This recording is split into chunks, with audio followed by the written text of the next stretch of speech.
Hello, ladies and gentlemen. Welcome back to another episode here on European Confessions. The following story that you're going to be listening to, it was sent to me by one of our dear sister who received this message. If you have any confession that you want to share with us, please feel free to reach out to us.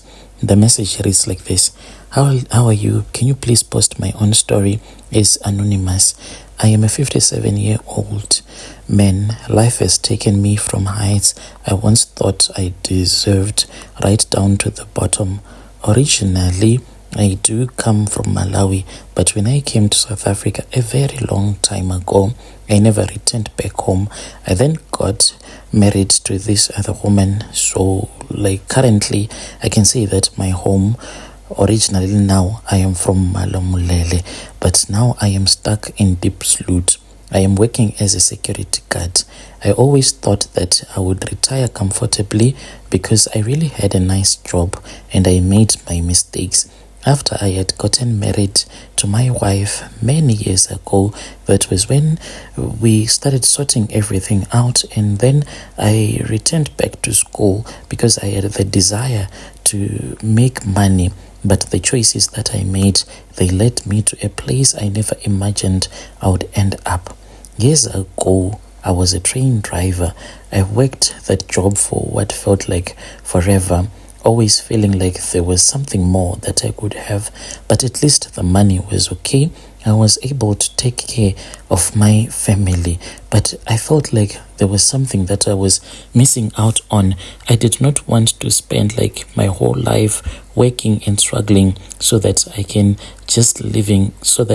end up living on a retirement fund. I wanted more. So when I learned about the Ukutwala rituals, I really wanted it. This was from this other friend of mine. He was also working as a security on the train. He was from Malawi. He had also gotten married to this other Tsonga-speaking woman from Malamulele as well. And he was the one who told me that he was thinking of getting real wealth. He used to say to me, if you want real wealth, that is the only way. And I hesitated, but eventually he won me over. So he then went with me. When we went to that Sangoma's place, I was unsure.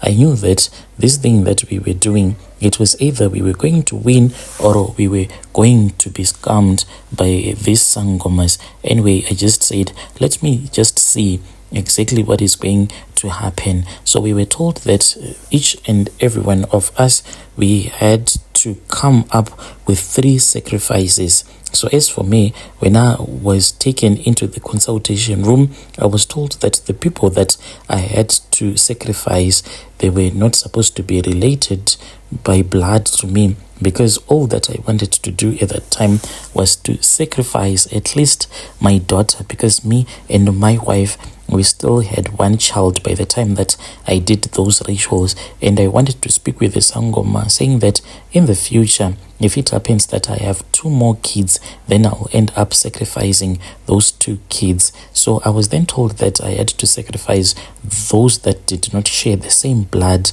with me. I had to take the lives of 3 people I knew to seal the deal and to gain the wealth. I still remember the first one. He was a friend, a fellow train driver, a Zulu-speaking man. I arranged it to look like he just fell ill, passed away quietly. I remember feeling really sick by the time that he passed away, because what I had done was that whenever we were at work, I had this other small bottle. Like when you will be looking to the side, I will take out that bottle, then I'll start to squeeze it, and I'll start to squeeze it.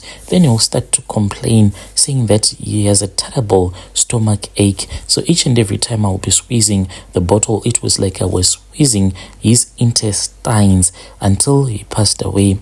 After that man had passed away, the riches, they started flowing to me. I got promoted. Money was not a problem anymore, but greed, human greed, can never be satisfied. A broke man, if you tell them that if I give you 100,000 rands, will you be able to survive on that? A broke man will tell you that it is more than the money that he can need or want to survive for a lifetime. But the moment that you hand over the 100K to him, he will tell you that he wants more. That is what we are like as human beings. So I really wanted more. I wanted more comfort, more luxury. I knew that I had to take 2 more lives to keep the wealth flowing. Even though I had stopped working there, I chose 2 other colleagues. I used to go out with them, then we would be drinking. I also arranged and I made sure that by the time that they died, it was as if they had died from a natural cause. For a while, I was living large. I had all that I wanted. I was driving expensive cars and living a life that I never thought was possible. And maybe if I had returned back to my country at that time, when I was still a young man, maybe I could have been fine. Maybe I could have been rich even right now. But I failed to return back home. I wanted more. I really loved the life that I was living here in South Africa. For a while, things seemed so perfect.